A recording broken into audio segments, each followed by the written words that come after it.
Number 51 ہے، صفحہ number 51 اور آیت نمبر 80 ختم ہو کر 81 شروع ہو رہی ہے۔ آیت نمبر 80 ختم ہو کر 81 شروع ہو رہی ہے۔ اعوذ باللہ من الشیطان الرجیم، بسم اللہ الرحمن الرحیم۔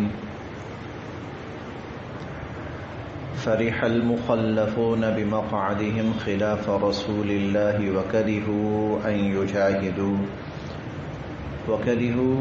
يجاهدوا بأموالهم وأنفسهم في سبيل الله وقالوا لا تنفروا في الحر قل نار جهنم أشد حرا لو كانوا يفقهون۔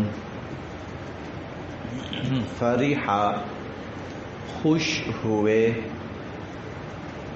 فرحہ خوش ہوئے، المخلفون پیچھے رہ جانے والے، فرحہ خوش ہوئے المخلفون پیچھے رہ جانے والے، بمقعدہم اپنے بیٹھے رہنے پر، بمقعدہم اپنے بیٹھے رہنے پر، خلافہ پیچھے، رسول اللہ اللہ کے رسول صلی اللہ علیہ وسلم۔ فرح المخلفون بمقعدہم خلاف رسول اللہ، پیچھے رہ جانے والے اپنے بیٹھے رہنے پر خوش ہوئے۔ حضور علیہ الصلوۃ والسلام کی تشریف لے جانے کے بعد، خلاف رسول اللہ حضور علیہ الصلوۃ والسلام کی تشریف لے جانے کے بعد اپنے گھروں میں بیٹھے رہنے پر خوش ہوئے۔ یہ منافقین کا وہ طبقہ تھا جو غزوہ تبوک میں نبی کریم صلی اللہ علیہ وسلم کے ساتھ جہاد کے لیے نہیں گیا، بلکہ کسی نہ کسی طرح کے بہانے بنا کر اجازت لی کہ ہمیں اجازت دیں، ہم اپنے گھروں میں رہنا چاہتے ہیں۔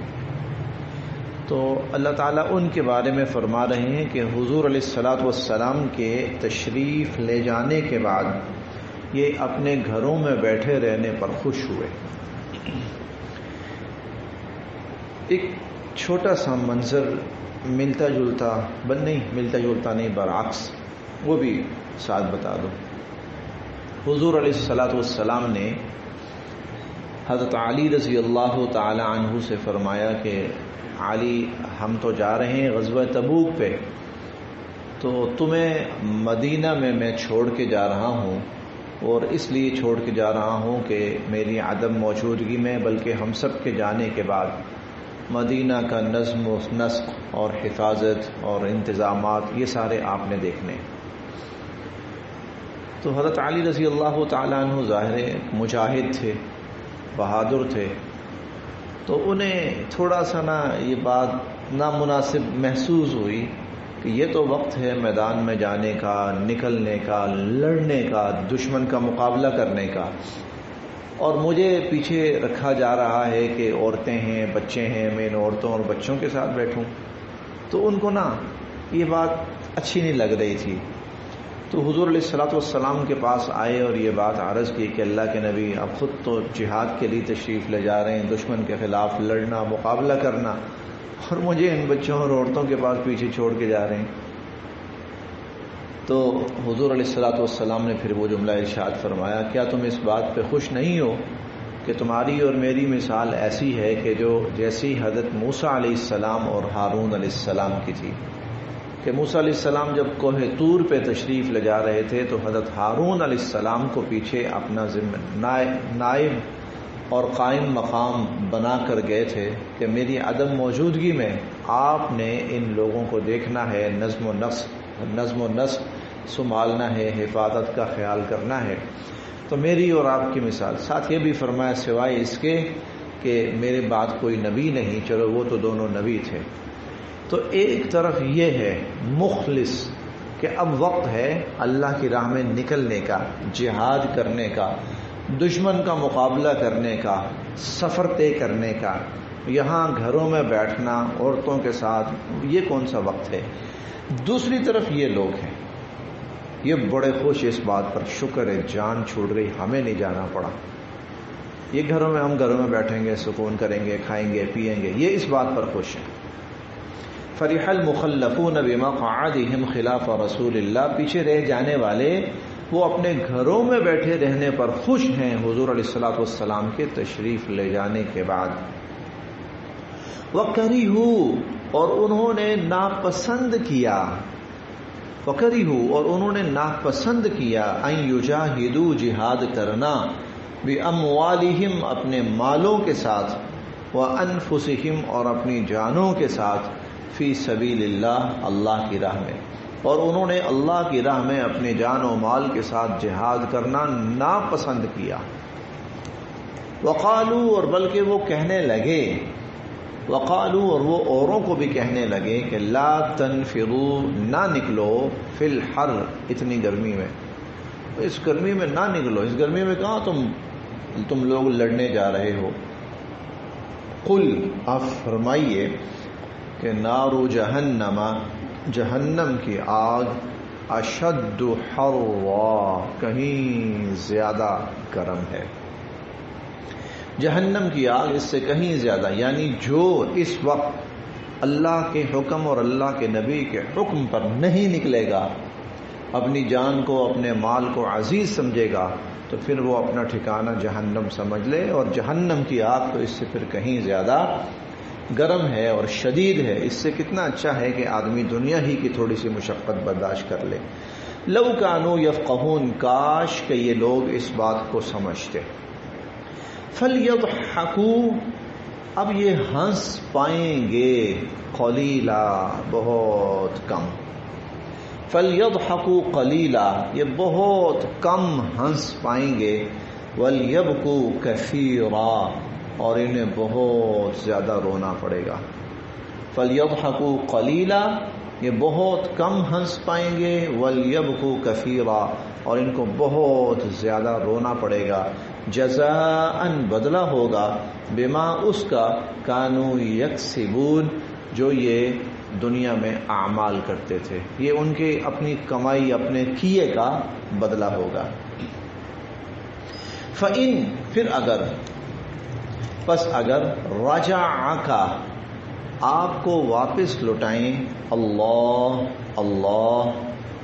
الی طائفۃ، کسی جماعت کی طرف، منہم، ان میں سے، اگر اللہ تعالیٰ آپ کو ان میں سے کسی جماعت کی طرف واپس لوٹائیں، فاستأذنوک، اور پھر یہ آپ سے اجازت مانگیں، للخروج، نکلنے کے لیے، پھر یہ نکلنے کی اجازت مانگیں، یعنی آپ جب واپس تشریف لے جائیں گے، کوئی اور موقع آیا اور اس وقت یہ آپ سے کہیں گے ہاں جی ضرور ضرور، ہم بھی حاضر، ہم بھی جانا چاہتے ہیں، تو ہمیں بھی اپنے ساتھ لے کے چلیے، تو فقل، آپ کہیے گا، لن تخرجوا، اب ہرگز تم نہیں نکلو گے، معی، میرے ساتھ، ابدا، کبھی بھی، لن تخرجوا معی ابدا، تم ہرگز اب کبھی بھی میرے ساتھ نہیں جاؤ گے، ولن تقاتلوا، اور نہ ہی تم کبھی لڑو گے، معی، میرے ساتھ، عدوا، دشمن سے، اور ہرگز تمہیں اجازت نہیں ہے کہ آئندہ میرے ساتھ تم کسی دشمن کے خلاف لڑنے کے لیے جاؤ۔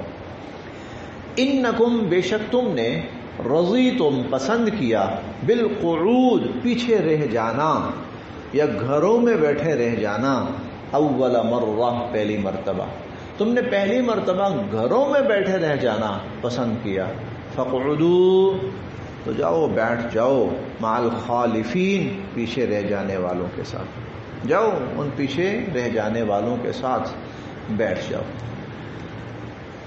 ولا، اور نہ، تصلی، آپ نماز پڑھائیے، علی، پر، احد، کسی ایک کے، منہم، ان میں سے، ولا تصلی علی احد منہم، اور اے نبی علیہ الصلوۃ والسلام، آپ ان میں سے کسی کی نماز بھی نہ پڑھائیے، ماتا، جو مر گیا ہو، ابدا، کبھی بھی، ان میں سے اگر کوئی مر جائے تو آپ کبھی بھی اس کی نماز جنازہ نہ پڑھائیے، ولا اور نہ تقم آپ کھڑے ہوئیے علی قبرہ اس کی قبر پر. آپ ان میں سے کوئی مر جائے تو اس کی نماز جنازہ نہ پڑھائیے، آپ اس کی قبر پہ بھی کھڑے نہ ہوئیے. عبداللہ بن ابی کا انتقال ہو گیا. یہ ان کا لیڈر تھا سب کا، رئیس المنافقین کا لقب اس کو امت مسلمہ نے دیا. رئیس المنافقین یہ کوئی قابل فخر لقب تو نہیں تھا، بہرحال کہ یہ منافقین کا سردار تھا، ان سب کو لیڈ کرنے والا. اس کا انتقال ہو گیا. حضور علیہ الصلوۃ والسلام نماز جنازہ پڑھانے کے لیے تشریف لے جانے لگے تو حضرت عمر رضی اللہ عنہ نے کہا کہ اللہ کے نبی، اللہ نے آپ کو منع فرمایا کہ ان کے لیے استغفار نہیں کرنا، ان کے لیے استغفار نہیں کرنا، تو اللہ نے آپ کو منع فرمایا تو آپ پھر نہ جائیے. تو حضور علیہ الصلوۃ والسلام فرمانے لگے کہ مجھے اللہ تعالیٰ نے ان کی نماز جنازہ پڑھانے سے منع نہیں کیا، کیونکہ اس کا بیٹا بھی مسلمان ہو چکا تھا، مسلمان تھا، بیٹی بھی مسلمان تھی. تو حضور علیہ الصلوۃ والسلام کے دل میں بہرحال شفقت اپنی جگہ تھی، وہ حد سے زیادہ تھی. وہ شفقت کا غلبہ اتنا زیادہ تھا کہ آپ کی خواہش یہ تھی کہ شاید اس کی بخشش کر دی جائے. تو آپ چل پڑے اور حضرت عمر روک رہے ہیں، آپ تشریف لے جا رہے ہیں.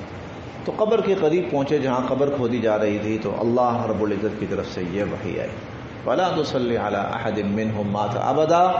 ان میں سے کوئی مر جائے تو کبھی بھی آپ نے اس کی نماز جنازہ نہیں پڑھانی. وَلَا تَقُمْ عَلَىٰ قَبْرِهِ اس کی قبر پر بھی کھڑے نہیں ہونا.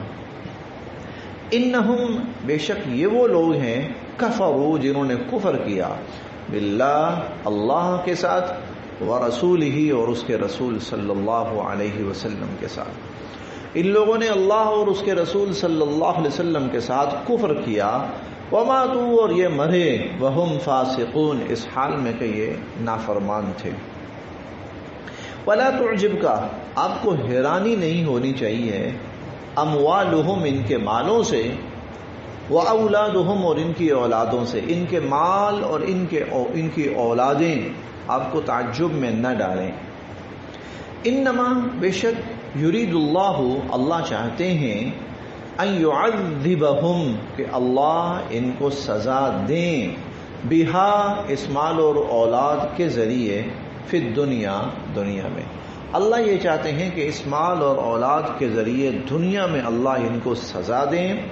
وتزہق اور نکلے، انفسہم ان کی جان، وہم کافرون اس حال میں کہ یہ کافر ہوں، اور ان کی جان اس حال میں نکلے کہ یہ کافر ہوں. وَإِذَا اور جب انزلت نازل کی جاتی ہے، سورتن کوئی سورت، اور جب کوئی سورت نازل کی جاتی ہے، ان کہ آمنو ایمان لاؤ، باللہ اللہ پر، وجاہدو اور جہاد کرو، مع رسولہ اللہ کے رسول صلی اللہ علیہ وسلم کے ساتھ. اللہ پر ایمان لاؤ اور اللہ کے رسول صلی اللہ علیہ وسلم کے ساتھ جہاد کے لیے نکلو. استأذن کا تو اجازتیں مانگنے شروع کر دیتے ہیں، اولو الطول صاحب حیثیت لوگ، منہم ان میں سے جو صاحب حیثیت لوگ ہیں وہ اجازت مانگنا شروع کر دیتے ہیں. وقالو اور کہتے ہیں، ذرنا ہمیں اجازت دے دیجئے، نکن مع القاعدین نکن ہم ہوں، مع القاعدین گھروں میں بیٹھ جانے والوں کے ساتھ، ہم بھی ان کے ساتھ شامل ہو جائیں، ہم بھی گھروں میں بیٹھے رہنے والوں میں شامل ہو جائیں. جب قرآن کریم کی کوئی ایسی صورت نازل ہوتی ہے کہ جس میں حکم ہوتا ہے اللہ پر ایمان لاؤ اور اس کے رسول کے ساتھ جہاد کرو، تو ان میں سے استأذنک اولو الطول منہم، تو ان میں سے صاحب حیثیت لوگ وہ اجازت مانگنا شروع کر دیتے ہیں. وقالو اور وہ کہتے ہیں، ذرنا نکن مع القاعدین ہمیں رخصت دیجئے، اجازت دیجئے کہ ہم بھی گھروں میں پیچھے رہ جانے والوں کے ساتھ ہوں. رضو، یہ خوش ہوئے، یہ راضی ہوئے، انہوں نے پسند کیا، بِأَن، اس بات کو کہ یکونوا، یہ ہوں، مع الخوالف، پیچھے رہ جانے والوں کے ساتھ. یہ بات پہلے بھی گزر چکی ہے کہ ایک ہے مجاہد اور ایک ہے قاعد. قرآن کریم نے یہ دو الفاظ استعمال کیے، یہاں پر بھی یہ دونوں الفاظ آ رہے ہیں. مجاہد اسے کہتے ہیں کہ جب اللہ کا حکم ہو کہ نکلو بھائی اب اللہ کی راہ میں جہاد کرو، تو وہ جہاد کرنے کے لیے نکلے. اور اس کے مقابلے میں قاعد اسے کہتے ہیں کہ حکم تو ہے کہ نکلو جہاد کرو، اور یہ گھر میں گھس کے بیٹھا ہوا جانے کے لیے تیار نہیں ہے. گویا یہ مخالف ہے، متضاد ہے. مجاہد کا متضاد وہ قاعد ہے، وہ جو اللہ کی راہ میں نکلنے کے لیے تیار نہیں ہے، جہاد کرنے کے لیے تیار نہیں ہے، وہ گھر میں بیٹھا رہنا پسند کرتا ہے. تو رضو بِأَن یکونوا مع الخوالف، انہوں نے اس بات کو پسند کیا کہ یہ پیچھے رہ جانے والوں میں شامل ہوں. وَطُبِعَ، اور مہر لگا دی گئی، عَلَى قُلُوبِهِمْ، ان کے دلوں پر، اور ان کے دلوں پر مہر لگا دی گئی. فَهُمْ لَا يَفْقَهُونَ، اب یہ اس بات کو نہیں سمجھتے. بس آج یہاں تک، انشاءاللہ کل ہمارا یہ 10واں پارہ مکمل ہو جائے گا. پھر دیکھیے جی، بسم اللہ الرحمن الرحیم. فرح المخلفون بمقعدهم خلاف رسول اللہ. اللہ کے اس طرح کے احکامات تھے، آیات تھیں کہ صحابہ کرام رضوان اللہ علیہم اجمعین کسی بھی کیفیت میں ہوتے تھے تو پھر ان کی کوشش یہ ہوتی تھی کہ ہم اللہ کی راہ میں نکلیں، ہم جائیں. حتیٰ کہ جو معذور ہوتے تھے، جن کو رخصت ہوتی تھی، وہ بھی گھروں میں رہنے کے لیے تیار نہیں ہوتے تھے. چنانچہ غزوہ احد کے واقعات میں عمرو بن الجموع جو ہیں، وہ ایک صحابی ہیں، بزرگ بھی تھے اور ایک ٹانگ سے معذور بھی، ایک ٹانگ تھی ان کی. تو حضور علیہ الصلوۃ والسلام نے ان کو رخصت دے دی کہ بھائی آپ مریض ہیں، معذور ہیں، لہذا آپ کا جانا ضروری نہیں ہے، آپ بے شک گھر میں بیٹھیں. جو لوگ تندرست ہیں، صحیح ہیں، وہ نکلیں، وہ لڑنے کے لیے نکلیں. تو یہ گھر آ کر بیٹھ گئے، ٹھیک ہے، میں بوڑھا بھی ہوں، معذور بھی ہوں، میں اوروں کے لیے بوجھ بنوں گا، تو اس سے اچھا ہے کہ میں گھر میں ہی رہوں. تو ان کی بیوی نے ان کو تانا دیا، ان کی بیوی نے نا ان کو تانا دیا، یہی تو وقت تھا نکلنے کا اور تو گھر آ کے بیٹھ گئے. اور بیوی کا تانا پھر زیادہ لگتا ہے ذرا. تو انہوں نے نا بس وہ جذبات میں آئے اور ایک جملہ کہا، اللہم لا تردنی الی اہلی، اے اللہ اب مجھے اس گھر واپس نہ لانا، اللہ مجھے اب اس گھر واپس نہ لانا جہاں سے مجھے تانا ملا نا. نکلے، شہید ہو گئے. غزوہ احد کے شہداء میں یہ بھی. جب شہید ہو گئے تو ظاہر ہے کہ لڑائی ختم ہو گئی، جنگ ختم ہوئی. اب شہداء کو اٹھانا ہے، اٹھا کے واپس لے کے جانا ہے. اب ان کو جب شہداء میں سے ان کو جب اٹھایا گیا، کب ان کو اونٹ کے اوپر لادا گیا، اونٹ کو جب گھر کی طرف موڑتے ہیں تو اونٹ جاتا ہی نہیں. زبردستی کی اونٹ کے ساتھ، زور لگایا اونٹ کے ساتھ، جاتا ہی نہیں. کسی اور طرف رخ موڑیں تو اونٹ چل پڑتا ہے، گھر کی طرف رخ موڑیں تو اونٹ نہیں چلتا. حضور علیہ الصلوۃ والسلام سمجھ گئے کوئی معاملہ ہے. آپ نے ان کے گھر والوں کو بلوایا اور پوچھا کہ بھئی کیا معاملہ ہے، کیا بات ہے. تو ان کی اہلیہ کہنے لگیں یہ معاملہ ہوا تھا کہ جب یہ نکلنے لگے تو انہوں نے یہ کہا کہ اللہ پھر مجھے اب اس گھر میں واپس نہ لانا. تو حضور نے فرمایا اب یہ قیامت تک واپس نہیں جائے گا ان کو یہیں دفن کر دو. چنانچہ وہ غزوہ احد جہاں پہ ہوا تو وہ غزوہ احد کے شہداء کا جو احاطہ ہے وہیں پر پھر ان کو دفن کیا گیا. تو ان لوگوں میں پھر یہ کیفیت ہوتی تھی کہ بوڑھا بھی ہے تو وہ بھی. اور غزوہ بدر میں بہت سے صحابہ کرام شریک نہیں ہو سکے تھے. غزوہ بدر میں بہت سے صحابہ کرام شریک نہیں ہو سکے تھے کیونکہ وہ بالکل ایک اچانک واقعہ پیش آیا تھا. کوئی باقاعدہ پوری اس کی پہلے سے پلاننگ اور ترتیب نہیں چل رہی تھی. اب جب غزوہ احد آیا ہے نا، غزوہ احد، تو وہ تمام صحابہ جو شریک نہیں ہو سکے تھے ان کا حال یہ تھا کہ اللہ کے نبی نکلیں نکلیں نکلیں. حالانکہ حضور علیہ الصلوۃ والسلام کی اپنی خواہش یہ تھی کہ ہم مدینہ سے باہر نہیں جائیں گے، مدینہ کے اندر رہ کر ہم نے لڑنا ہے، کیونکہ مدینہ کے اندر رہنے کی صورت میں ہمیں 3 اطراف سے سپورٹ حاصل ہے، 3 اطراف پہاڑ ہیں، تو ایک سائڈ اوپن ہے، ہم وہاں سے دشمن کا مقابلہ کر سکتے ہیں، ہم 3 طرف سے محفوظ ہوں گے. باہر نکلتے ہیں تو پھر اوپن جگہ پہ ہمیں لڑنا پڑ سکتا ہے. لیکن ان لوگوں کا جذبہ اتنا زیادہ تھا کہ حضور علیہ الصلوۃ والسلام نے اپنی جو رائے تھی اس کو مؤخر فرما لیا، اور صحابہ کرام کی رائے کو قبول کرتے ہوئے آپ باہر نکل گئے. آپ نے فرمایا ٹھیک ہے پھر اب باہر ہی چلیں گے. بعد میں حضرت عباس رضی اللہ عنہ جب آپ تشریف لے گئے نا گھر میں، حضرت عباس نے ڈانٹا سب کو کہ تم لوگ کیا حماقت کر رہے تھے، اللہ کے نبی کی خواہش نہیں دیکھ رہے کہ وہ مدینہ کے اندر رہنا چاہتے ہیں، اور تم لوگوں نے اپنے باتیں کر کر کے حضور علیہ الصلوۃ والسلام کو آمادہ کر لیا، ایسا نہیں کرنا چاہیے تھا. تو پھر احساس ہوا تھوڑا سا، ہم کچھ زیادہ جذبات میں آ گئے تھے. جب حضور تشریف لائے، چلو بھائی نکلیں، تیار ہو کر آئے، تو صحابہ کرام کہنے لگے اللہ کے نبی جیسے آپ خواہش فرماتے ہیں، جیسے آپ حکم فرماتے ہیں ہم ویسے ہی کریں گے. ہم شاید کچھ زیادہ جذبات کا اظہار کر گئے. حضور نے فرمایا اب فیصلہ ہو گیا، اب ہو گئے، اب چلو.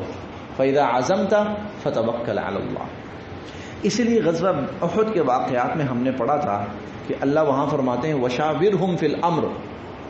غزوہ احد میں بے شک آپ کو نقصان ہوا، اور اس نقصان کی ایک وجہ یہ بھی تھی کہ آپ مدینہ سے باہر آئے تھے، اور مدینہ سے باہر آنے کا زیادہ جذبہ اور خواہش نوجوان صحابہ کی اور جو غزوہ بدر میں شریک نہیں ہوئے تھے ان کی تھی. تو کہیں آپ کے ذہن میں یہ نہ آئے کہ آئندہ ان سے مشورہ نہیں کرنا. نہیں نہیں نہیں، آپ ان سے مشورہ کیجیے، آپ کیجیے ان سے مشورہ. فَإِذَا عَزَمْتَ، اور جب کوئی بات طے ہو جائے فَتَوَكَّلْ عَلَى اللَّهِ، پھر اللہ پہ بھروسہ کرو، پھر اللہ کی ذات پر بھروسہ. تو یہ ان لوگوں کا تھا کہ ایسا کوئی موقع آئے تو پھر ہم نے پیچھے نہیں ہٹنا. چنانچہ اور بھی اس طرح کے سینکڑوں واقعات ہیں کہ کس طرح انہوں نے اپنے آپ کو پیش کیا. وہ آگے بڑھے، دشمن کی فوجوں کے اندر گھس گئے، اور دشمن کی انہوں نے صفیں الٹائیں.